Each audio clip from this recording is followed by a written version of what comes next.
I'm George Reis. I'm the head gardener here at NYU. And we're working today on our native woodland garden here in Schwartz Plaza next to the library.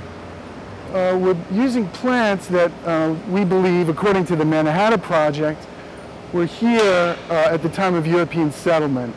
So we planted Amelanchier canadensis trees here in the spring, and we're underplanting with about almost 40 species of herbaceous plants that are native not just to the region, but actually native to Manhattan Island. So that's what makes the project kind of special, not a typical city gardening project. We're planting part of a little garden that is a gift from the class of 2008, New York University's class of 2008, and it's a native woodland garden in a very compressed space, about 2,000 square feet. Little dots for each of the different plant species, about 40 species and a total of almost 2,000 plants.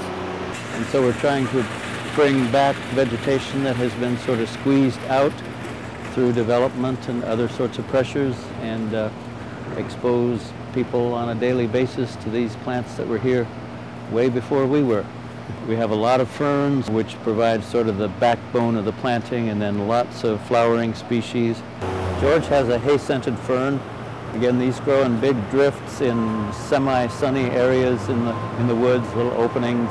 They often form big groups in the forest, but interspersed among them there are the asters and phlox and geraniums.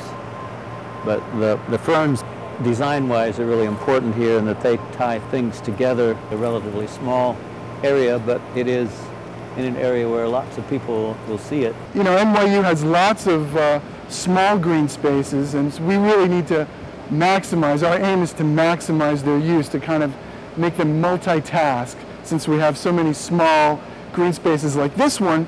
So this one will be attractive, but we also want it to be available for teaching, research, community service. So over the next year, now that we have the structure of the garden in place, we'll have students, faculty, community members helping us fill in with some of the more obscure plants, some of the smaller numbers of plantings that will go in to fill in the garden. Just a real fun project to work on.